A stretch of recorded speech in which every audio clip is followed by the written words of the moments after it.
नमस्कार दोस्तों, मैं विनोद कश्यप एक बार फिर आपके सामने अपने न्यू वीडियो के साथ। दोस्तों, इस क्रम के अंदर हम इससे पहले पाबूजी का पार्ट फर्स्ट पढ़ चुके हैं और अब हमें पाबूजी के बारे में आगे की जानकारी लेनी है। लेकिन इससे पहले हम आगे की जानकारी लें, मैं थोड़ा सा आपको पाबूजी के बारे में बता दूं कि पाबूजी जो है, पाबूजी को हमने पढ़ लिया था कहाँ तक, वहाँ तक जहाँ तक देवल चारणी की घर पर जाकर पाबूजी जो है वो अपनी घोड़ी केसर कालमी जो है वो लेकर आ जाते हैं और उसके बाद पाबूजी विवाह की तैयारियां करने लगते हैं। और इससे पहले मैं पाबूजी राठौड़ को आगे करूं पूरा, उससे पहले मेरी एक छोटी सी अपील दोस्तों कि जिन बच्चों ने मेरे चैनल को सब्सक्राइब नहीं किया है वो मेरे चैनल को सब्सक्राइब कर लें और साथ ही साथ बेल आइकन को भी दबा लें ताकि मेरे आने वाले न्यू वीडियोस के नोटिफिकेशन जो है वो आपको मिलते रहें। तो चलिए दोस्तों, शुरू करते हैं पाबूजी पार्ट 2। दोस्तों, हमने पढ़ा था पाबूजी जो है, जीनराव खिच्ची और पाबूजी जो है वो माँ देवल चारणी के यहाँ पर जाते हैं और केसर कालमी घोड़ी को लेकर विवाद करने लगते हैं, झगड़ा करने लगते हैं। लेकिन माँ देवल चारणी जो है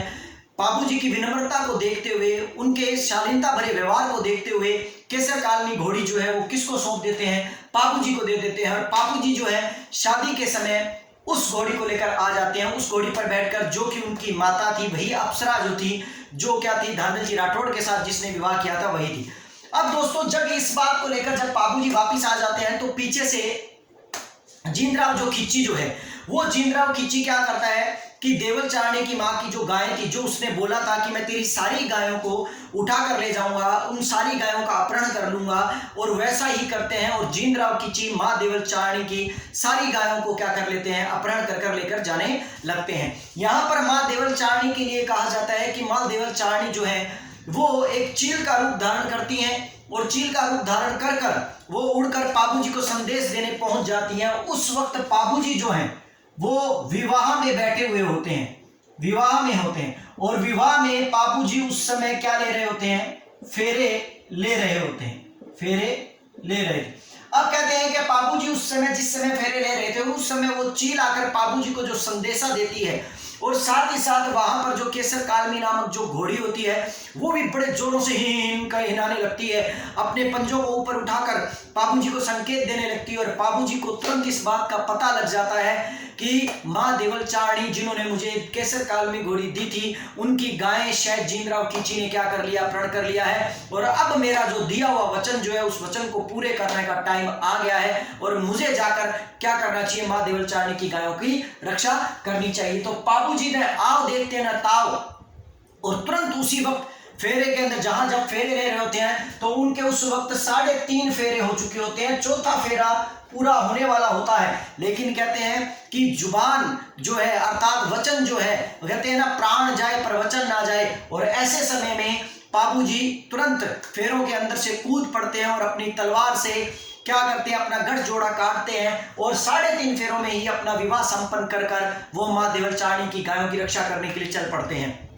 कहते हैं कि जीनराव खिच्ची के साथ युद्ध करने के लिए चल पड़ते हैं और उनके साथ उनका मित्र हरमल जो था, जिससे पहले मैंने आपको बताया था, वो भी क्या होता है, निकल पड़ता है। और इस तरह युद्ध के अंदर पाबूजी जीनराव खिच्ची के साथ रक्षा करते हुए, गायों की रक्षा करते हुए वीर गति को प्राप्त होते हैं। और 1276 के अंदर, याद रखिए दोस्तों, 1276 के अंदर मात्र, ठीक है दोस्तों, 37 वर्ष की आयु के अंदर, ठीक है ना, देचू जोधपुर या कुन्नूमन क्षेत्र, जिसके बारे में मैंने आपको बताया था, जो देचू तहसील में पड़ता है वर्तमान में, ठीक है ना, उस क्षेत्र के अंदर वीर गति को प्राप्त हो जाते हैं पाबूजी। और इसीलिए, ठीक है ना, 1276 के अंदर ये वीर गति को प्राप्त होने के कारण कोल्लूमंड फलोदी या देचू तहसील के अंदर, जोधपुर के अंदर आज भी पाबूजी का क्या लगता है, बड़ा भारी मेला लगता है। और कहते हैं पाबूजी केवल यही नहीं है, पाबूजी ने अपने जीवन के अंदर, ये तो जो वीर गति को प्राप्त हो गई, पाबूजी केवल वचन के ही धनी नहीं थे, बल्कि पाबूजी पराक्रम के भी क्या थे, धनी थे, और अपने आप के अंदर एक शक्तिशाली शासक थे, शक्तिशाली व्यक्ति थे, ताकतवर व्यक्ति थे। कहते हैं कि इन्होंने ही अपने समय के अंदर आना बघेला नाम का जो शासक जो था, बड़ा अत्याचारी था, और कहते हैं कि आना बघेला के शासक जो था वो, थ्योरी जाति के 7 भाइयों को मौत के घाट उतारना चाहता था। और कहते हैं उन्हीं 7 भाइयों ने आकर पाबूजी के यहाँ शरण ले ली और पाबूजी ने उनको अपनी शरण में देकर उस आना बघेला से उनकी रक्षा की। और इसीलिए दोस्तों बड़ी इंपॉर्टेंट बात आती है कि थ्योरी जाति के जो लोग हैं वो पाबूजी की फड़ को बाँचते हैं, ठीक है ना। साथ ही साथ यशोगाथा भी गाते हैं, साथ ही साथ सारंगी वाद्य यंत्र के साथ वो क्या करते हैं, फड़ बाँचते हैं। याद रखिए दोस्तों, अगर क्वेश्चन ये आता है कि पाबूजी के भोपे, थ्योरी जाति के भोपे जो है वो किस वाद्य यंत्र के साथ फड़ को क्या करते हैं, गाते हैं, बाँचते हैं, तो आप बोलोगे सारंगी। लेकिन दोस्तों आपको यहाँ पर एक बड़ी इंपॉर्टेंट याद रखनी पड़ेगी बात कि पाबूजी का जो कोल्लूमंड फलोदी के अंदर जो मंदिर है उस मंदिर के अंदर ही मात्र आपको राठौड़ जाति का पुजारी मिलेगा। उसके अलावा पाबूजी का अगर कहीं भी मंदिर बना हुआ है तो उस मंदिर के अंदर आपको नायक जाति के भोपे क्या होंगे, दिखाई देंगे। और जब नायक जाति के भोपे पाबूजी की फड़ को बाँचते हैं तो बड़ी इंपॉर्टेंट बात आ जाती है दोस्तों कि जब वो उनकी फड़ को बाँचते हैं तो फड़ को बाँचते समय वो रावण हत्ता वाद्य यंत्र का क्या करते हैं, प्रयोग करते हैं। तो ये बड़ी इंपॉर्टेंट बात है दोस्तों। जैसा कि मैंने अभी आपको बताया कि यदि थ्योरी जाति के भाइयों के द्वारा या थ्योरी जाति के द्वारा पाबूजी की फड़ जब पढ़ी जाती है, बाँची जाती है, गाई जाती है, तो ऐसे समय में वो किस वाद्य यंत्र का प्रयोग करते हैं, सारंगी वाद्य यंत्र का प्रयोग करते हैं। और अगर नायक जाति के भोपे जब पाबूजी की फड़ को बाँचते हैं तो उस वक्त वो किस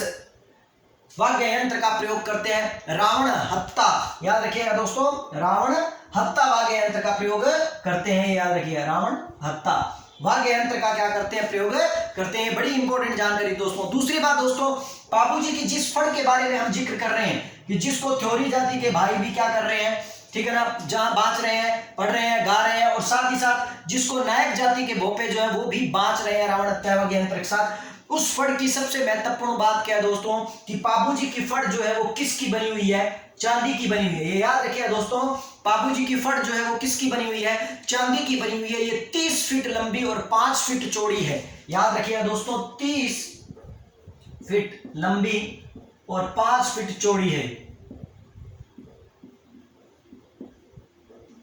5 फीट चौड़ी है, ये याद रखिए दोस्तों। दूसरी बात, पाबूजी की जब भी हम आराधना करते हैं, पाबूजी की जब भी हम प्रार्थना करते हैं, आरती करते हैं, जब हम क्या करते हैं, उनकी आराधना करते हैं, तो ऐसे समय में याद रखिएगा जिस तरह रामदेव जी के मेले के अंदर, ठीक है ना, 13 ताली नृत्य प्रसिद्ध है, वैसे ही पाबूजी की आराधना के अंदर थाली नृत्य प्रसिद्ध है दोस्तों। याद रखिएगा,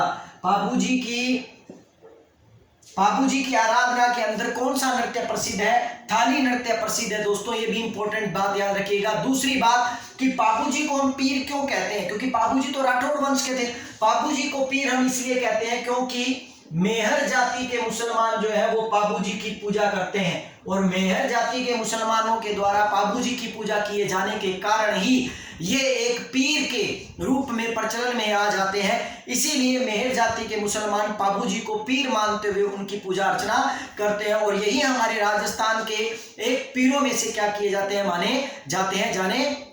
जाते हैं दोस्तों। पाबूजी के जैसा कि मैंने कुछ बच्चों ने मुझे कमेंट कर व्हाट्सएप पर भी मुझसे कुछ चीज़ें पूछी थी, तो मैं उनके बारे में आपको थोड़ा सा एक बार जानकारी बता दूं कि बच्चों ने कहा कि सर जो वो लाइन आपने हमें बताई थी वो कई कवि भी बोलते हैं, कई मतलब है ना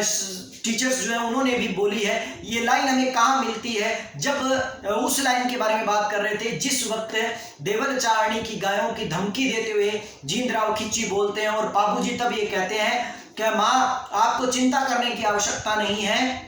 जब भी ठीक है ना आपकी गायों को जींदराव खिच्ची घेरने की कोशिश करेगा, उनको अपहरण करने की कोशिश करेगा, तो हम आपकी एक एक गाय के बदले एक एक सर कटा लेंगे। ये जो है बातें जो है दोस्तों, ये जो कहानी जो है, ये कहानी आपको क्या है प्रॉपर रूप से लोक कथाओं में जरूर मिलती है, लेकिन लोक कथाओं के साथ ही यदि आप ठीक है ना पाबूजी का सोरठा पढ़ोगे, पाबूजी का सोरठा, ठीक है दोस्तों, पाबू सोरठा जब पढ़ोगे तो उस पाबू सोरठा के अंदर भी इस कहानी का वर्णन किया गया है, इस गाने का या इस लाइन का वर्णन किया गया है, ये याद रखिएगा दोस्तों। इसीलिए ये बात जो थी वो आप लोग जो थे वो मेरे से आप व्हाट्सएप पर पूछ रहे थे, तो याद रखिएगा वो पापू सोरठा से ली गई लाइनें थी, पापू सोरठा के अंतर्गत वो लाइनें आती हैं। चलिए दोस्तों नेक्स्ट बात करेंगे हम कि पापू जी के पवाड़े जो हैं, इसी प्रकार जैसे पापू सोरठा है वैसे ही याद रखिएगा दोस्तों पापू जी के पवाड़े जो हैं वो भी बड़े प्रसिद्ध हैं, पवाड़े। ठीक है दोस्तों, पापू जी के पवाड़े जो है वो सबसे अधिक प्रसिद्ध है, जो माठ वाद्य यंत्र के साथ नायक और रेबारी जाति के लोग क्या करते हैं, गाते हैं। याद रखिएगा दोस्तों, पापू जी की फड़ की बात आए तो रावण हत्ता और सारंगी वाद्य यंत्र के साथ गाई जाती है, और अगर पापू जी की पवाड़े की बात आए तो वो माठ वाद्य यंत्र के साथ क्या किए जाते हैं, ठीक है ना, गाए जाते हैं। और यहाँ पर नायक और रेबारी जाति के लोग जो है वो पापू जी के पवाड़े क्या करते हैं, गाते हैं, और ये सबसे प्रसिद्ध है दोस्तों। सब लोक देवताओं में यदि सबसे ज्यादा किसी के पवाड़े प्रसिद्ध हैं तो वो पापू जी के पवाड़े प्रसिद्ध हैं, याद रखिएगा। और सबसे बड़ी इंपॉर्टेंट बात दोस्तों, पापू जी को पहचानना कोई ज्यादा बड़ी बात नहीं है, पापू जी दूर से ही पहचान में आ जाते हैं, क्योंकि पापू जी जब केसर काल में घोड़ी पर बैठते हैं तो पापू जी की केसर काल में घोड़ी जो है वो अपनी बाईं और झुकी पग के लिए क्या है, प्रसिद्ध है, ये याद रखिएगा दोस्तों। पापू जी जो है, पापू जी की जो घोड़ी है केसर काल में घोड़ी, वो क्या है, बाईं और झुकी हुई पाग के कारण है, बाईं और झुकी हुई पग के कारण क्या है, प्रसिद्ध है। और पापू जी का प्रतीक चिन्ह जो है दोस्तों याद रखिएगा, भाला, ठीक है ना, भाला लिए हुए अश्वारोही है। हालांकि दोस्तों भाला लिए हुए अश्वारोही जो है वो तेजा जी का भी प्रतीक चिन्ह है, लेकिन उसके अंदर एक सांप भी तेजा जी को जीभ पर दंशित करता हुआ क्या होगा, दिखाया जाएगा। यहां पर वो सांप का ऐसा कोई मैटर नहीं होगा, यहां पर केवल एक हाथ में भाला लिए हुए एक अश्वारोही और केसर काल में घोड़ी पर बैठा हुआ एक पापू जी, ठीक है ना, जो हमारे लोक देवता वो केसर काल में घोड़ी पर बैठे हुए और एक साइड में झुकी पग के कारण, ठीक है ना, पाक के कारण क्या वो घोड़ी जो है वो बड़ी इंपॉर्टेंट मानी जाती है। जैसा कि मैंने आपको बताया दोस्तों कि यहाँ पर जो है पापू जी जो है, पापू जी का जो क्षेत्र है जिसको हमने बात किया था कोल्लूमंड फलोदी, कोल्लूमंड फलोदी के अंदर पापू जी का एक बड़ा भारी मेला लगता है दोस्तों, जो चित्र अमावस को लगता है। ये क्वेश्चन रीट जैसे एग्जामों के अंदर बहुत बार पूछा गया है, तो याद रखिएगा दोस्तों कि पापू जी का जो मेला है वो कब लगता है, पापू जी का मेला जो है वो चित्र अमावस को लगता है, और कोल्लूमंड फलोदी के अंदर इनका बड़ा भारी मेला क्या होता है, भरता है। दोस्तों आशा करता हूं पापू जी के बारे में दी गई सभी जानकारियां जो है वो आपको क्या हो गई होंगी, याद हो गई होंगी। यदि आपको ये वीडियो अच्छा लगा और अगर आपको इस वीडियो के अंदर दी गई जानकारियां आपको अच्छी लगी तो आप मेरे वीडियो को शेयर जरूर करें, और साथ ही साथ लाइक कर आप मुझे कमेंट कर हमें जरूर बताएं। और इसीलिए मैं आपको कहता हूं दोस्तों कि आपके कमेंट जो हैं वो हमारे लिए एक मोटिवेशन का काम करते हैं, जिसके कारण हम आगे और इसी तरह बेहतरीन वीडियो बनाने की क्या करते रहते हैं, कोशिश करते रहते हैं। तो चलिए दोस्तों आज के लिए इतना काफी है, और नेक्स्ट वीडियो में हम जानकारी लेंगे तेजा जी के बारे में, जो लोक देवता हमारे तेजा जी हैं। लेकिन याद रखिएगा दोस्तों तेजा जी जो है वो पंच पीरों में शामिल नहीं होते हैं। हमने अब तक 5 पीरों की जानकारी ले ली है, और अब हम 5 पीरों के अतिरिक्त जो इंपॉर्टेंट लोक देवता हैं उनके बारे में जानकारी लेंगे। आज के लिए इतना ही काफी है दोस्तों, और मुझे इजाजत दीजिए। धन्यवाद, नमस्कार, शब्बा खैर।